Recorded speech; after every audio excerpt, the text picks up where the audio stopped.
pieces. You don't have to go to Texas for a chainsaw massacre. Pieces. It's exactly what you think it is. Salutations all, this is Juiciest Slice, here to discuss a theory concerning this erudite fellow.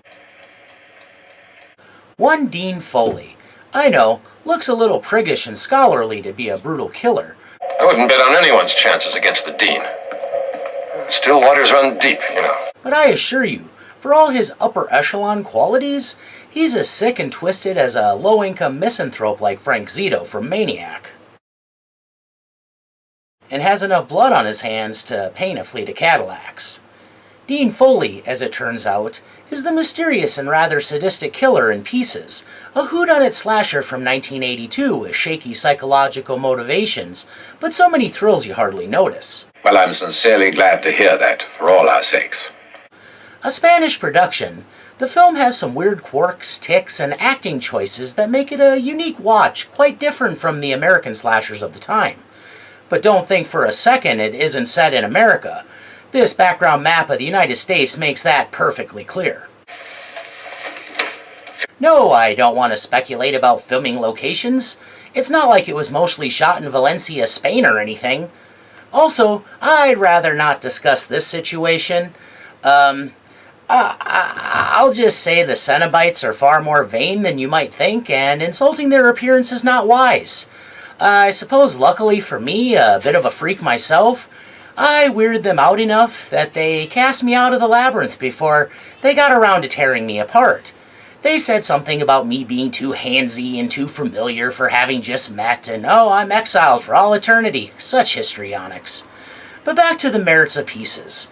For one thing, this film can't be accused of holding back. It's unremittingly gory. A real bloodbath. Jesus, will you look at this? Something's been butchered up here. And that's just the aftermath. Dealing in gallons instead of pints. So when describing it, I always say, That was a good one. Honestly, this film is all blood, guts, and breasts. I would also say it's a classic in its own right, but certain elements prevent it from rising to the level of the top slashers of the era. Bastard! Bastard! Sorry, Linda Day George, I still hold the film in high regard, and quite honestly, in my opinion it has incredible rewatchability compared to more famous titles such as Terror Train or Prom Night, both of which starred the top scream queen of the period, Jamie Lee Curtis. So there's that. Well, well. The film opens in 1942 with young Timmy assembling a risque jigsaw puzzle. Apparently the boy, like many a young man before him, has a curiosity about naked ladies. The pieces together again. His standard level of puritanical for the day mother catches him and punishes him harshly. Where did this filth come from? Answer me! Answer me! She's a real ballbuster. I'll kill you if I ever find stuff like that in the house again! Only for him to turn the tables and brutally murder her with an axe. Naughty Culminating in dismemberment with a hacksaw before police arrive.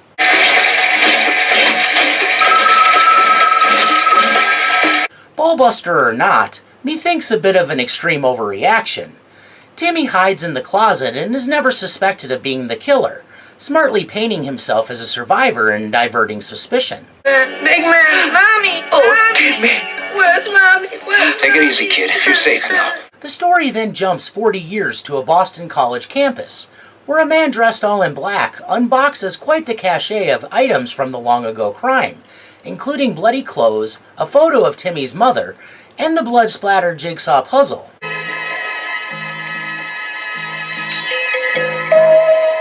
And all the key sources and all the key. Meanwhile, a female skater crashes into a mirror.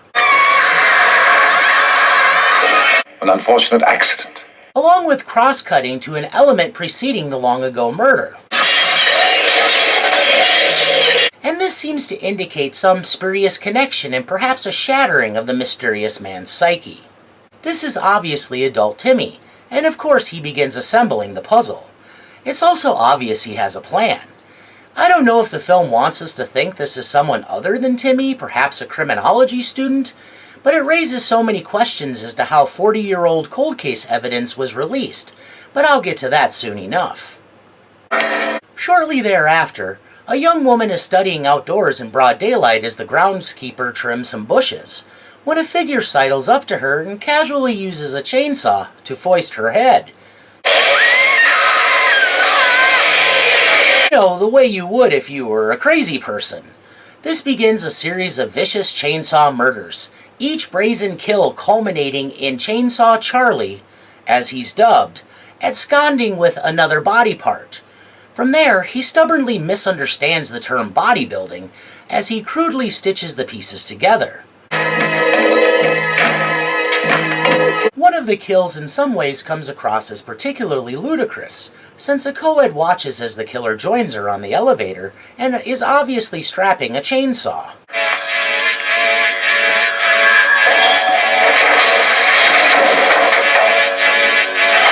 But when you know the killer is the dean, you realize that though it was weird he'd be strapped with a chainsaw, as the top authority of the university, she probably felt she had no reason to suspect him of being a danger. Certainly not that he was the killer plaguing the campus. He's the man in charge after all. Respectability personified, which was the facade behind which he was able to hide long enough to almost completely assemble a human body, like something out of Frankenhooker. Second Henlotter reference on my channel. That guy's films are amazing. But I digress. The chainsaw kills in this film are spectacular and definitely compete with any in the Texas Chainsaw Massacre franchise. Hey, lick my plate, you dog dick! Oh geez, this guy again. How about you get out of here? Okay, anyway, the film presents several obvious red herrings, including grumbly groundskeeper Willard, Professor Brown, who is, oh no, a homosexual who lives with his mom, Oh, I'm terribly sorry. and Kendall.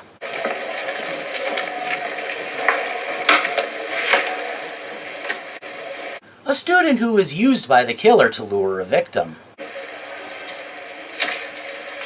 He's a popular young man who gets lots of girls and is ultimately brought into the investigation. I'm going to cut to the chase. After a pair of feet fail to fit Mommy Dearest's shoes, creating a gruesome Cinderella situation,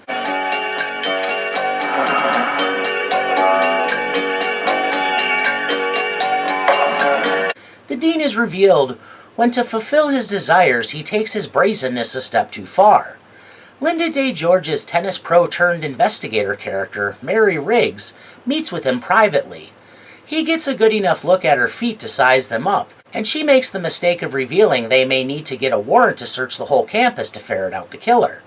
This leads to Dean Foley drugging her in hopes of finally finishing his puzzle, and I suppose fleeing after fulfilling his goal, and what other act of weirdness accompanied that. Of course, before that can happen, Kendo comes to the rescue, soon joined by police, ending the bloody escapade. You seem to be ready for the marathon. But why would the dean, who has supposedly and presumably kept a clean nose for 4 decades, suddenly decide it was time to collect body parts? As sloppy as the kills, he seems no more knowledgeable or mature than the child who axed his mother, so some form of regression might have taken place.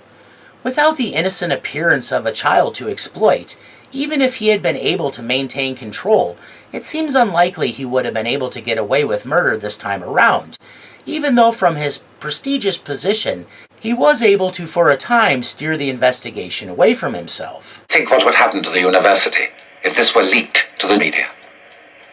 Don't worry, sir. At this point, an investigation wouldn't help us either.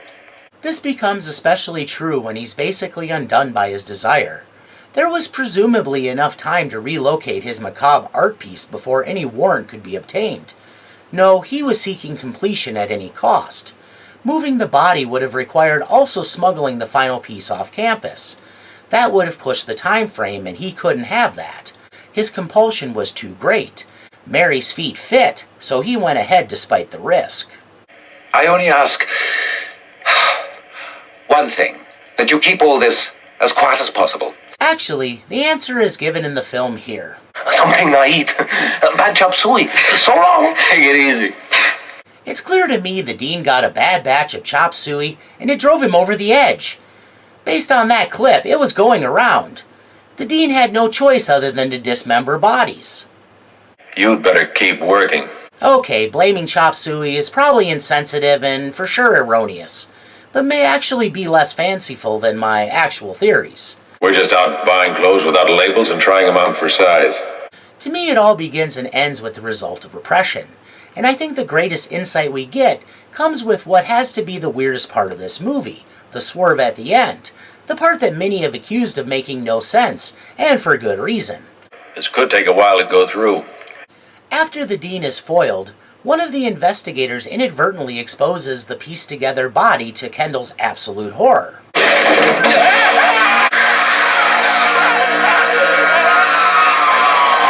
Concluding the final facet of the mystery. Soon after, with the case wrapped up, Kendall strays too near the body, and it springs to violent life, reaching up and destroying his manhood.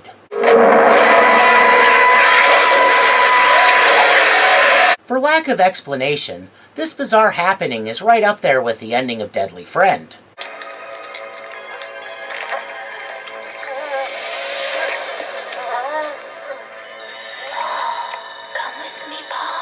There is no stay awake shot. This isn't a dream or some other phantasm, like Frank's victims returning for vengeance at the end of Maniac only to reveal he had impaled himself. No, this is depicted as actually happening and is the final shot of the film. Despite giving no foreshadowing suggesting the possibility, I think this is a hard turn into the supernatural, and suggests that the dean is maybe one of Carrie White's half-brothers on her father's side, because he possibly possessed some form of telekinesis that animated his creation. It's not like Herbert West is around to aid in his ruination. Get a job in a sideshow. I'll take that under consideration, but it's not like I haven't gotten the suggestion before, and freak show jobs aren't as easy to get as you might think. So you thought you could just grow your hair a little and jump into the freak business, did you? But by the time the body emasculates Kendall, Dean Foley has already taken a bullet to the brain and is presumably dead. So maybe the dean is a ghost and possesses the body? Or is it the disquieted wraith of his Puritan mother, taking one last shot at revenge against men by using the receptacle of her son's obsession?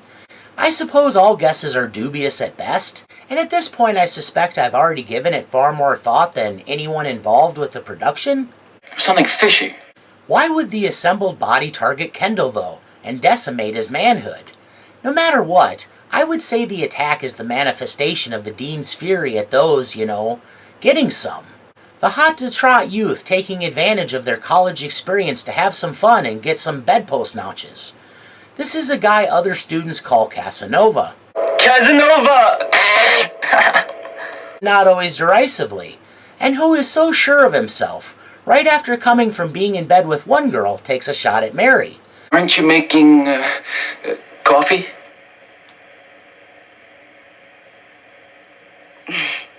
She rejects him at that juncture, but it's obvious she's a little flattered. The point is, Kendall has such success with women, he had no fear propositioning an attractive woman older than him. The dean has a very different tact, drugging Mary rather than trying to seduce her into a state of vulnerability. That's the effect of the drug I gave you. I mean, he's proven he really only needs the time to whip out a chainsaw. So even keeping her engaged for a few minutes was too much. You can, of course, hear everything I say, can't you? But you can't move. Of course. This makes me speculate he suffered from some form of impotence, mental or physical. It's like he can't deal with women on normal terms, likely stemming from his terrible relationship with his mother. He doesn't wear a wedding ring and comes and goes as he pleases, so I assume he's unmarried. I suspect he blocked out that he was his mother's killer, but a nagging avoidance of women persisted, which kept him living a mostly ordinary life while eschewing romantic relationships, possibly avoiding some serious, perhaps deranged paraphilias, likely blaming his bachelorhood on being career-driven. In the aftermath of his mother's death, his aunt raised him. I suspect he found himself in a suffocating prison that led to a very regulated life, one free of the sort of stimuli that triggered his psychopathy. How else could a child with such skewed psychology grow up to be so straight-laced, succeed academically, and become a college dean? He had to be a pretty smart cookie since he knew to hide and feign innocence, and later pursued a successful adult life. So even if he felt trapped, he had to know committing more murders was out of the question, the coincidence would be too huge. So if he was in lockdown, he had to learn to live with it, and maybe over time the bondage wore him down until he was in some way rehabilitated, or suppressed, into becoming a model citizen. Since it stands to reason he spent his whole adult life in the college milieu, he must have really kept his nose to the grindstone and put up blinders, all the way into his position as dean, ignoring the more prurient trappings of college life. Like many campus settings, the one he oversees is sex-centric. People are talking about it, setting up trysts, even doing it in the bushes in the middle of the day. Unorthodox. The dean's environment is so soaked in sex it would be impossible for him not to notice, but he was able to ignore it for some time. What was the trigger? What peeled off the blinders? Perhaps he wanted to learn more about his mother's murder and used his respectable position to acquire the box of murder keepsakes. How else could he get his hands on 40-year-old cold case evidence, especially since even if these objects were returned to the aunt, she would have almost certainly destroyed them. But then for all we know it isn't an open cold case, and he was able to request the property be returned. Even if the film doesn't fill in the blanks, when you consider that in some slashers a patsy innocent of the crime ends up taking the fall, maybe the dean is also responsible for some poor schmuck sitting behind bars for slaughtering Mommy Dearest. I believe seeing the objects related to the crime dredged up memories of his actions. The realization caused something of a psychotic break. After a life drenched in repression, presumed goodness, and building a respectable reputation, the reminder brought all his hate, repressed sexuality, and psychotic proclivity to the fore, and he was so filled with seething anger and overwhelming jealousy he had no choice but to act out. I feel like this mixed bag of feelings drove him to go beyond the jigsaw puzzle and straight into collecting body parts. It's pretty clear his sexuality is abnormal, and he requires some intense perversion. There are two ways to look at the body he is making, and strangely both could be equally true. Since he puts it in his mother's dress, he might feel guilty for his long ago actions, and wants to try to restore her in some capacity. More likely, though, the body represents all that which he sexually desired over his entire life. I say both options could be true because fetishism is inspired in weird ways, and his mom did slap him around as punishment before he rage-killed her, possibly sparking mommy, S&M, and maybe even necrophilia kinks, all in that one misbegotten event. Speculating if he received therapy to deal with witnessing his mother's murder, the notion seems doubtful. Since his name was changed, it seems more likely the whole thing was swept under the rug, and he was never even given the chance to work through his grief. I think he was forced to push it all down to his and his eventual victim's detriment, and never properly worked through any of it. For decades he held it back, living the boring, buttoned-down life of an academic who avoided romantic entanglements, and all the while something resided within him that was the dead opposite of his outward identity, something that eventually broke free, a sexually driven fiend intent on some gnarly stuff. Like those who condemn what they cannot obtain or possess, a historical precedent likely set at the dawn of mankind, the dean targets those who inflame his deranged libido, the young ladies he saws to pieces, and sadossexual jealousy, the young stud he gelds. Kendall, a particularly successful male specimen depicted as having no shortage of concubines, had to be made a eunuch specifically because he was a Lothario very successful with women, and good at pleasing them. Production form. Are you crazy? You want us thrown out? Boy, anyone would think you were in bed with Chainsaw Charlie. Something that must not be so true of the repressed and inexperienced dean, and the body is acting out this intense and insane infuriation. Not only that, but Kendall dared to play hero, and took on the dean, preventing him from getting that which he most desired. So he had to take what Kendall most desired, to continue his freewheeling lifestyle. What's worse, Kendall likely would have lost had police not intervened.